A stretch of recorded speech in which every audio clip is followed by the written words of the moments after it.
അരുവാപുരം പഞ്ചായത്തിലെ കോട്ടാമ്പാറ ആദിവാസി കോളനിയിൽ SSA തുടങ്ങിയ പ്രത്യേക വിദ്യാലയത്തിൽ 10 കുട്ടികൾ പഠനത്തിനെത്തി. കോളനിയിലെ രക്ഷിതാക്കളെ കൂടി ഉൾപ്പെടുത്തി സാക്ഷരതാ യജ്ഞത്തിന് തുടക്കം കുറിച്ചതായി ഏകാധ്യാപികയായി നിയമിതയായ അധ്യാപിക ജ്യോതി പറഞ്ഞു. അക്ഷരങ്ങളൊക്കെ ഇങ്ങനെ ഓരോന്നിങ്ങനെ എഴുതി തുടങ്ങിയിരിക്കുകയാണ്.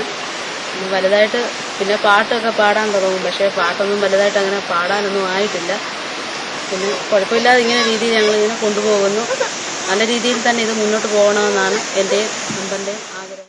കുട്ടികൾക്കും കോളനിയിലെ മുഴുവൻ കുടുംബങ്ങൾക്കും ഓമല്ലൂരിലെ സാന്ത്വനം അഗതി മന്ദിരം ഭക്ഷണ സാധനങ്ങളും പുതുവസ്ത്രവും എത്തിച്ചു നൽകി.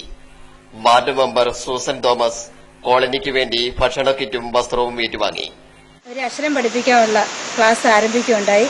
അന്ന് തൊട്ട് ഇന്ന് വരെ കുട്ടികളൊക്കെ കൃത്യമായി ഇവിടെ എത്തിച്ചേരുന്നുണ്ട്. അതുപോലെ തന്നെ ടീച്ചർ കൃത്യമായി വന്ന് ഇവർക്ക് വേണ്ടുന്ന കാര്യങ്ങളൊക്കെ പഠിപ്പിക്കുകയും അവരെ അക്ഷരങ്ങളൊക്കെ പഠിപ്പിക്കുക. അതുപോലെ തന്നെ ഫുഡ് അന്ന് നിങ്ങൾ പറഞ്ഞതുപോലെ തന്നെ ധാരാളം സഹായങ്ങൾ നിങ്ങൾ ചെയ്തു. അതിന് ഒത്തിരി നന്ദിയുണ്ട്. അതുപോലെ ഫുഡ് ഇവർക്ക് കൊടുക്കാൻ കഴിയുന്നുണ്ട്. ഇപ്പോൾ കൊണ്ടുവന്ന ഈ എല്ലാ സഹകരണത്തിനും സാന്ത്വനം കുടുംബത്തിനോട് ഞങ്ങൾ ഏറ്റവും നന്ദി അറിയിക്കുന്നു.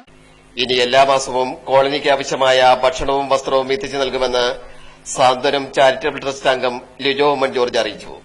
ഇവിടെ അംഗൻവാടിയിൽ തന്നെ സ്ഥിരമായിട്ട് അവർക്ക് ഇവിടെ വന്ന് പഠിച്ച് അവർക്കുള്ള ആഹാരത്തിനുള്ള സജ്ജീകരണങ്ങൾ നമ്മൾ ഇവിടെ എത്തിച്ചു കൊടുക്കുകയാണ്. ഇതിനെ സഹായിച്ച നമ്മുടെ മെമ്പറോടുള്ള നന്ദി പ്രത്യേകം അറിയിക്കുന്നു.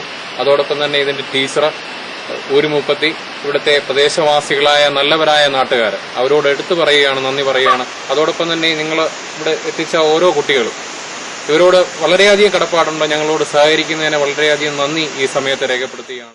Charitable trust president S Zeenath ആമുഖ പ്രസംഗം നടത്തി. മറ്റുള്ള കാര്യങ്ങളെല്ലാം എത്തിച്ചു കൊടുക്കാനുള്ള നല്ല മനസ്സുണ്ട്. അതുപോലെ നാട്ടുകാരുടെ സഹായം കൊണ്ടാണ് ഞങ്ങൾ ഇപ്പോഴൊക്കെ മുന്നോട്ട് പോകുന്നത്, ഞങ്ങളുടെ സ്ഥാപനം പോകുന്നത്. അതുപോലെ ഈ കുഞ്ഞുങ്ങളെയും അവരെ ഒരു കൂട്ടത്തിൽ കൂട്ടി അവരെ നല്ലവരാക്കി തീർക്കണമെന്ന് ഞങ്ങൾക്ക് ആഗ്രഹമുണ്ട്. ചാരിറ്റബിൾ ട്രസ്റ്റ് ചെയർമാൻ സാദിഖ്, ആശാപ്രവർത്തക രമ തുടങ്ങിയവർ സംസാരിച്ചു. ഒരു മാസത്തേക്കുള്ള ഭക്ഷണ സാധനങ്ങളാണ് സ്വാന്തനം പ്രവർത്തകർ കോട്ടാമ്പാറ കോളനിക്ക് കൈമാറിയത്. News bureau Konni.